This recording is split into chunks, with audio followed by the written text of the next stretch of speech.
ઉંદરો અને હાથી.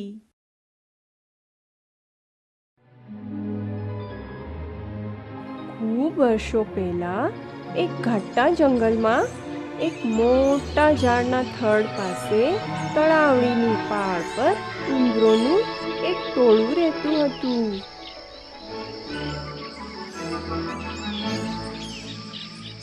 એક દિવસ જ્યારે હાથીઓનો ઝુંડ તળાવની સેર કરવા આવ્યો, તેમણે બેદરકારીથી ઉંદરોના ઘર નાશ કરી નાખ્યા અને ઘણા ઉંદરોને ઈજા પમાડીને ચાલ્યા ગયા.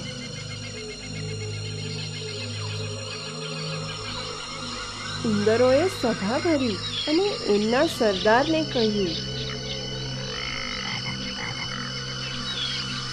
મહારાજ, પેલા હાથીઓએ બધું નષ્ટ કરી દીધું છે, અમારી મદદ કરો.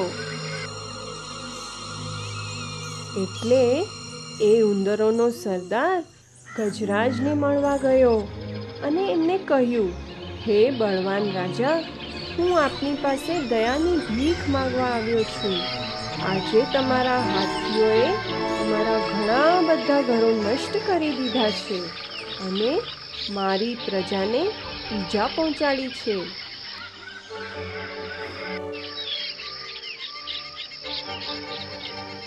દયાળુ ગજરાજે કહ્યું, હું ખરા દિલથી આપની ક્ષમા માગું છું અને વચન આપું છું કે અમે ફરી આપના ઝાડ પાસેથી પસાર નહીં થઈએ.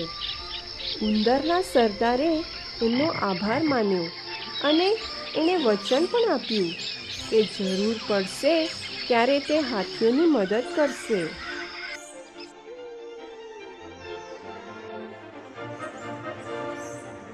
એ પોતાની પ્રજા પાસે પાછો ગયો.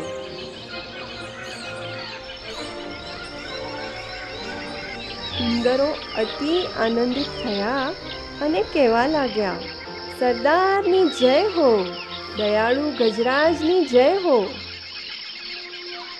થોડાક દિવસ સુધી બધું શાંતિથી ચાલી રહ્યું હતું.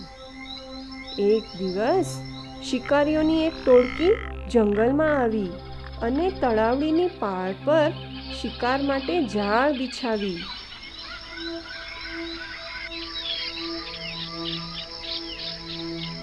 ગજરાજ એ જાળમાં ફસાઈ ગયો. એને પોતાના મિત્ર ઉંદરોના સરદારનું વચન યાદ આવી ગયું અને એણે હાથીને તેની મદદ માંગવા માટે સરદાર પાસે મોકલ્યો.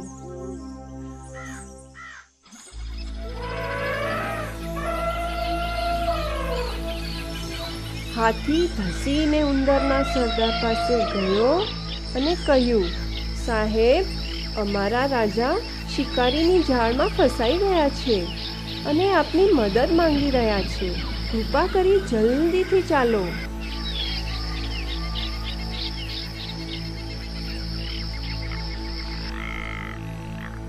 સરદારે આ વાત સાંભળી ને તરત પોતાની ટોળીને ભેગી કરી અને એના મિત્રની મદદ કરવા ધસી ગયો. જલ્દી જ તેઓ એ જગ્યાએ પહોંચી ગયા અને ઝાડ તરફ દોડ્યા. ઉંદરોએ ઘણી મહેનતથી પોતાના તીક્ષ્ણ ધારવાળા દાંતો વડે ઝાડને કાપી નાખી. જલ્દી જ ઝાડ કપાઈ ગઈ અને ગજરાજ મુક્ત થયા. પોતાના હાથી ભાઈઓને કહ્યું, એક સારું કામ બીજા સારા કામને જન્મ આપે છે.